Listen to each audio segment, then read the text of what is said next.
are and even how much total XP you're going to need to farm on your entire journey from level 1 to 100, which means we can reverse. Hey, what's up? This is Chosen, and in this video, we're going to be talking about Diablo 4's Nightmare Sigils and ranking them like the best ones to farm and the ones to instantly salvage and avoid. Now, the article that you're seeing right here is from our website, and I'll link to it down below. Just full disclosure, it's going to take us a little bit to get this fully filled out because the dungeons are on a rotation, and I want to kind of see when they reset and then test the new Nightmare Sigil dungeons and then run them each and then talk with the team and get them all rated and placed into the different tiers. And then eventually here in a couple weeks, we'll have all of them on here. So no matter what the rotation is, you'll be able to follow in game and easily see which ones are worth keeping, which ones are instantly salvaging. For instance, the ones that are like S and A, you'll probably want to keep in case you want to run them. And then we'll have this one down here where it's the Nightmare Sigils to avoid if possible. And those are the ones that you can salvage and just get the resource back for them. And I know since Diablo 4 is very new, some of you may be a little bit confused about Nightmare Sigils and some of the stuff that I'm talking about here. So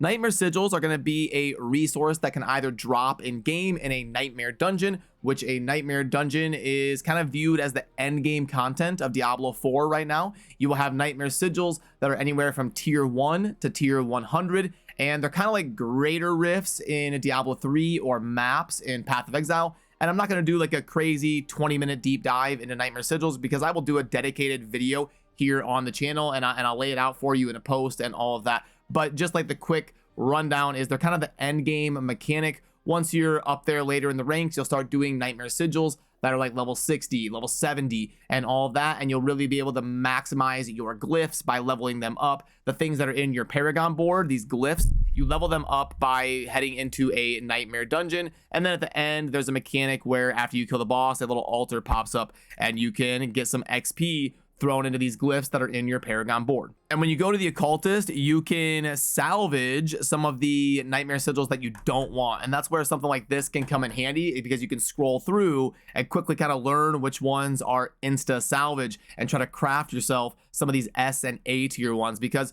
some of it can make a really big difference. Like a really good Nightmare Sigil can be like more than twice the speed of a crappy one. Now, we also need to get a tier list out there about the different enchantments or the map effects that can be placed onto a sigil, because a lot of them can really ruin your life, and there's some that you definitely want to avoid.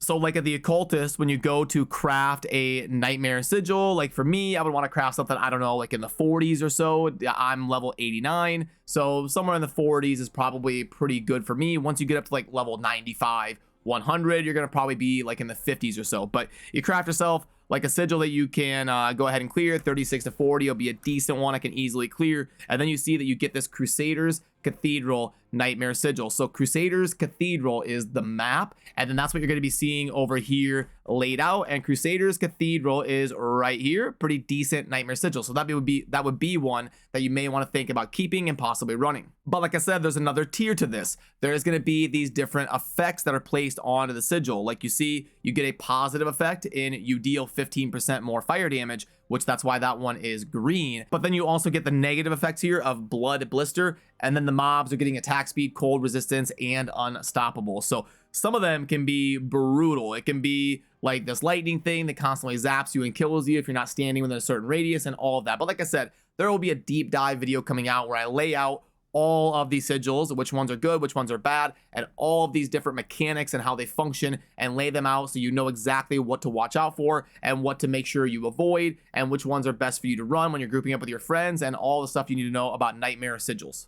But the reason that I wanted to do this right away and get it out on the channel and get it out on the website is because a lot of people are just now kind of developing their first class to a point where they're going to start looking into running some of these Nightmare Sigils. And I've been having a ton of questions on Discord, and I've seen people talking about it all over different avenues of social media, asking about what Nightmare Sigils are best and all of that. And because a lot of people are coming into that mechanic of the game, I wanted to get a discussion out there for you to see which ones our team internally is kind of looking at which ones might be the best and which might be the worst, because in this rotation. That'll give you a good idea of which ones to think about going after. And then when the rotation resets, I'll get this updated over here. I'll touch base with the team and we'll get the new dungeons added onto here. And then eventually we'll have all of the different Nightmare Sigils in here. So it's very easy to track it and take advantage of having a more robust list instead of just having no clue which ones are going on and if they're good or the bad and all of that when you're trying to kind of learn this Nightmare Sigil, Nightmare Dungeon mechanic. But also, while we're on the subject of Nightmare Sigils, I do want to talk about one thing because a lot of you are going to be getting to a point where you start thinking about running these. I would say you don't want to do Nightmare Sigils too early. It can be okay to at least get some of those initial glyph levels on your sockets and stuff. Like, let's say you're level 55 and you finally unlocked a Paragon node with a glyph socket and you want to add a glyph socket. Well, go ahead and do maybe a couple levels, but you don't really want to grind up a ton of Nightmare Sigils until later in the game. You want your priority to be getting XP. I think I said this in my tips and tricks video, but here in relation to Nightmare Sigils, I want to make sure and remind some of you that didn't see that video that I think some players make the mistake of going a little bit too hard in the paint on their Nightmare dungeons a little bit too early. They start grinding out a bunch of like tier 2, tier 3 Nightmare Sigils, and I would say just prioritize XP until you really get to like a glyph node. Like you get to that first glyph socket, you put in your vulnerable damage. Nothing wrong with getting a few levels on it, bump it up to like level 5, level 7, level 8 or whatever, but I wouldn't try to be grinding this up to level 15 or level 20 until later on down the road when you're grinding like at least level 40 Nightmare Sigils, because it'll be a lot more efficient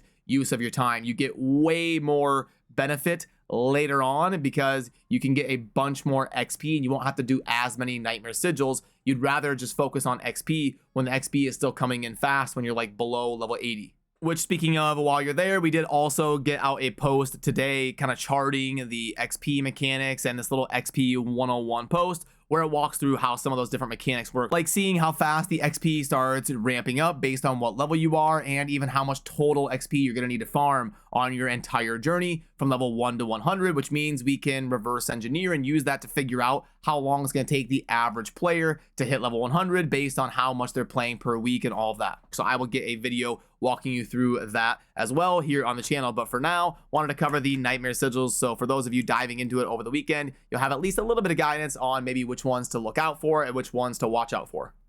So hopefully this helped you out a little bit when it comes to Nightmare Sigils. Like I said, anything that I used in this video will be down below in the show notes for you to find it very easily. And then also, Diablo 4 is so new and we're constantly testing and experimenting. If you've done a lot of Nightmare Sigils or you want to provide some input, I would love to hear your opinion down in the comment section or in Discord and all of that. I'm always looking for as much input as possible to make these resources as good as possible moving forward because the game is so new. We're going to be constantly evolving this kind of stuff. So I appreciate all of you. Have a good rest of your day. I'll see you soon in the next video.